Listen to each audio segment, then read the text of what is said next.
하나님의 보좌 앞에서 드리는 예배.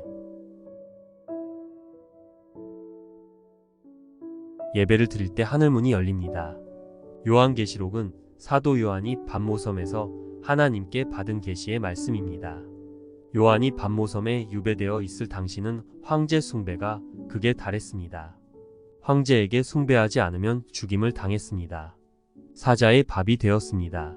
무참히 순교를 당했습니다. 핍박의 원인은 예배였습니다. 그 당시 로마 황제를 숭배하면 죽음을 면했습니다. 그러나 예수님을 경배하면 순교를 당해야 했습니다. 하나님은 환난 중에 있는 성도들을 위해 요한계시록을 준비해 주셨습니다.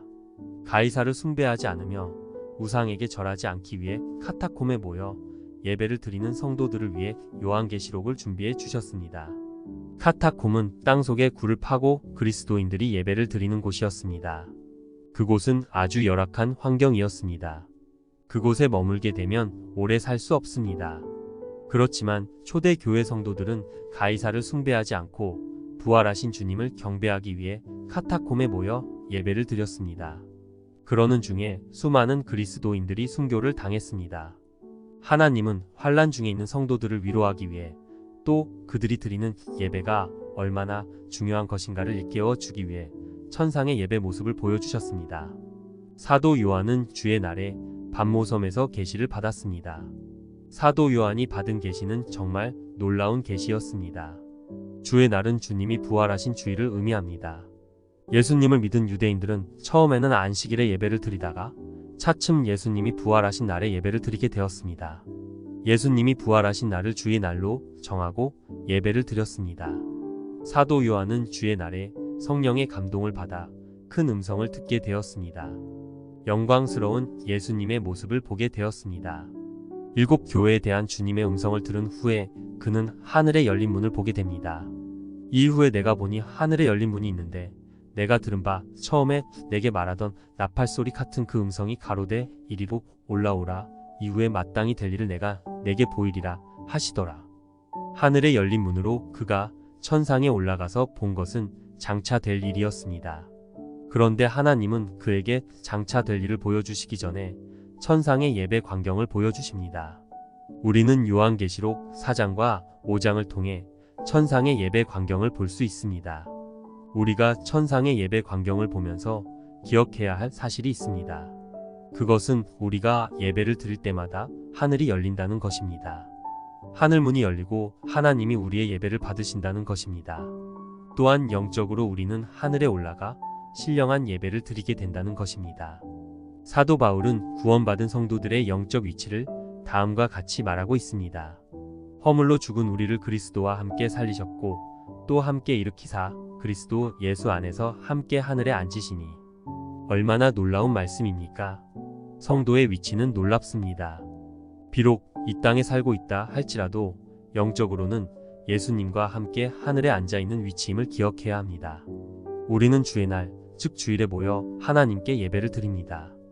영적으로 보면 우리가 주일에 모여 예배 드리는 순간은 천상에서 놀라운 일이 벌어지고 있는 순간입니다. 하늘 문이 열립니다. 보좌에 앉으신 하나님께서 우리의 예배를 받으십니다. 우리보다 앞서 들어간 그리스도인들이 하나님의 보좌 앞에서 경배를 드립니다. 또한 우리가 하나님을 경배하는 모습을 보며 함께 기뻐합니다. 예배는 하나님의 보좌 앞으로 나아가는 것입니다. 하늘에 열린 문을 통과해서 사도 요한이 본 것은 하늘 보좌입니다. 그는 하나님의 보좌 앞으로 나아갔습니다.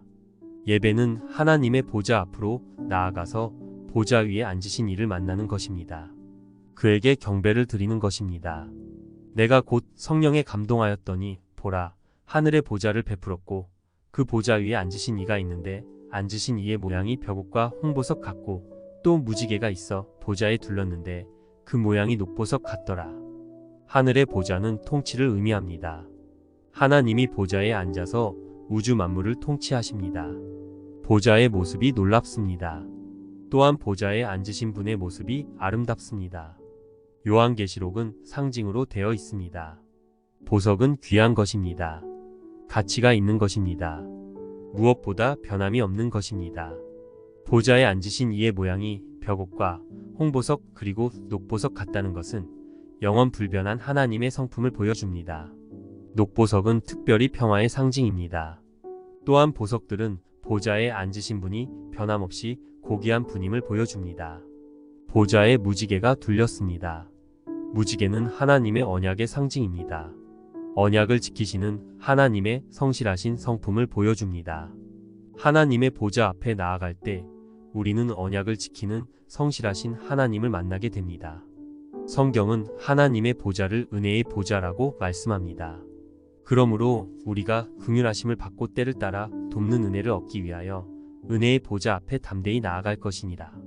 천상의 예배는 성막 예배의 모습을 보여줍니다. 구약의 성막에는 성소와 지성소가 있었습니다. 지성소 안으로 들어가면 시은자, 즉 은혜의 보좌가 있었습니다. 하나님은 은혜의 보좌 앞에서 이스라엘 백성들에게 긍휼을 베푸셨습니다. 은혜를 베푸셨습니다. 구약의 성도들은 은혜의 보좌 앞에 담대히 나아갈 수 없었습니다. 아무나 나아갈 수도 없었습니다. 대제사장들만 1년에 1차씩 나아갈 수 있었습니다. 정해진 날만 나아갈 수 있었습니다. 그것도 피 없이는 나아갈 수가 없었습니다. 함부로 나아갔다가는 죽임을 당했습니다. 그래서 두려운 마음으로 지성소에 들어갔습니다. 그런데 신약의 성도들에게는 은혜의 보좌 앞에 담대히 나아갈 수 있는 길이 열렸습니다. 예수님이 십자가에서 죽으심으로써 지성소 앞에 드리워 있던 휘장을 찢으셨습니다. 예수님의 피로 말미암아 그 피를 의지하는 사람은 아무 때나 은혜의 보좌 앞에 담대히 나아갈 수 있는 담력을 얻게 되었습니다. 그러므로 형제들아, 우리가 예수님의 피를 힘입어 성소에 들어갈 담력을 얻었나니 그 길은 우리를 위하여 휘장 가운데로 열어놓으신 새롭고 산 길이요 휘장은 곧 저의 육체니라. 예수님을 통해 열린 은혜의 보좌는 어떤 곳입니까? 히브리서 4장 16절을 보면 그곳은 하나님의 긍휼이 넘치는 곳입니다.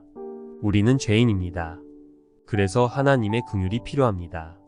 하나님의 긍휼이 필요할 때 우리는 은혜의 보좌 앞으로 나아가야 합니다. 은혜의 보좌는 때를 따라 돕는 은혜를 받는 곳입니다. 우리 인생에는 계절이 있습니다. 인생의 계절, 즉 때마다 하나님의 은혜가 필요합니다. 병이 들었을 때에는 치유의 은혜를 받아야 합니다. 하나님은 치유하시는 하나님입니다. 실패했을 때에는 다시 일어서는 은혜를 받아야 합니다. 인생 역전의 은혜를 받아야 합니다. 소중한 것을 상실했을 때에는 회복의 은혜를 받아야 합니다. 번영의 때에는 방심하지 않는 은혜를 받아야 합니다. 역경을 이기는 자가 100명이라면 번영을 이기는 자는 1명 정도에 불과합니다. 그런 까닭에 우리는 번영의 때에도 하나님의 은혜를 구해야 합니다. 역경의 때에는 잘 견딜 수 있는 은혜를 받아야 합니다. 역경이 찾아오면 힘이 듭니다. 다른 때보다 더 많은 힘이 필요합니다. 견딜 수 있는 힘, 감당할 수 있는 힘, 잘 버틸 수 있는 힘이 필요합니다. 요한계시록의 첫 번째 독자들은 환난 중에 있었습니다. 그들에게 가장 필요한 것은 인내였습니다. 인내하기 위해서는 특별한 힘이 필요합니다. 그렇지 않으면 쉽게 포기하기 때문입니다. 기다리는 때에는 미래를 잘 준비할 수 있는 은혜를 받아야 합니다. 하나님께서 어느 시기에는 우리로 하여금 아무것도 할 수 없도록 고립의 때를 허락하십니다. 마치 요셉이 2년 동안 감옥에 갇혀 있던 때와 같습니다. 그때 우리는 그 기간을 원망하거나 불평해서는 안 됩니다. 그때 우리는 하나님이 예비하신 미래를 위해 잘 준비해야 합니다. 승리에 대한 의지보다 더 중요한 것은 승리를 준비하는 의지입니다. 올림픽 같은 큰 대회에서 승리의 기쁨을 누린 선수들의 특징은 기다리는 동안 철저히 준비했다는 것입니다. 승리의 의지도 강했지만 승리하기 위해 준비하는 의지가 강한 선수들이 승자의 대열에 선 것입니다. 물론 그 위에 승자가 될 수 있는 은총이 따랐다고 믿습니다. 아이의 때, 청년의 때, 어른의 때, 그리고 노년의 때마다 하나님의 은혜가 필요하다는 사실을 기억해야 합니다. 그래서 우리는 날마다 때를 따라 돕는 은혜를 얻기 위해 하나님께 나아가야 합니다. 방심은 금물입니다. 어느 때를 맞이하든 하나님의 은혜는 필요한 것입니다. 하나님의 은혜 없이 한순간도 살 수 없다는 겸손한 마음이 기도의 마음입니다. 하나님을 기쁘시게 하는 예배자의 마음입니다. 예배자에게 중요한 것은 성령의 감동입니다. 사도 요한은 그가 성령에 감동하였다는 사실을 강조합니다. 요한계시록 4장 2절 말씀입니다. 내가 곧 성령에 감동하였더니 보라, 하늘의 보좌를 베풀었고 그 보좌 위에 앉으신 이가 있는데 그는 보좌 앞에 보좌를 밝히는 7 등불 켜진 것을 보게 됩니다. 그것은 하나님의 7 영이었습니다. 보좌로부터 번개와 음성과 내성이 나고 보좌 앞에 7 등불 켠 것이 있으니 이는 하나님의 7 영이라. 하나님의 7 영은 성령님을 의미합니다. 예수님은 하나님께 예배하는 자는 신령과 진정으로 예배하라고 말씀하셨습니다. 영으로 예배하고 성령님의 감동을 받아 예배하라고 명하신 것입니다. 성령님의 감동을 받아 예배를 드리게 될 때 우리가 누리는 축복은 하늘의 보좌에 앉으신 분을 보게 되는 것입니다. 하나님을 만나게 되는 것입니다. 다음 편에서 계속 묵상하겠습니다. 오늘도 하나님의 은혜 안에 머무시는 삶이 되시기를 소망합니다.